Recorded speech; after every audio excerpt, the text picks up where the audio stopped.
Sugatan. Kano na about? Ano ko lang di siya. Gismail? Tunong ko lang. Oo, kano ng presulpit eh. 250 na synchronize eh. Ang isa. Tupit eh. Ang isa.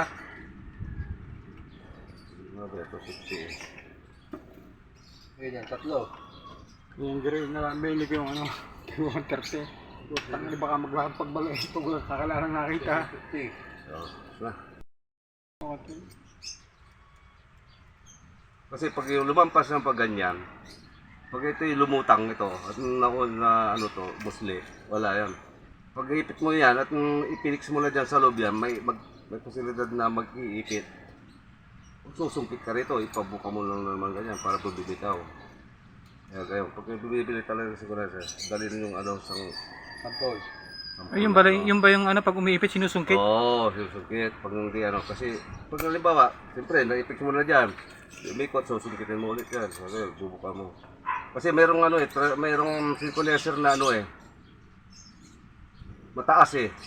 Maano, yung ganyan, oh, yung ganyan. Balayo, dun, yung sa pagitan, ganyan, kataas.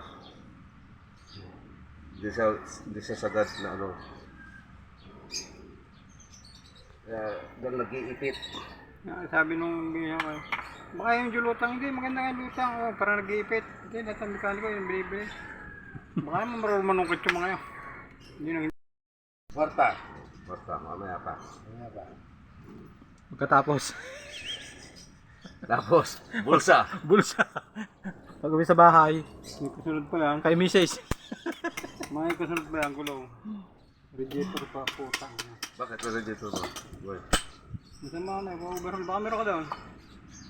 Masok natin. Ha? Ayan na yung kwarta. Yan. Sabay sa Pera kasunod na. yan. Pera na. Yan yan.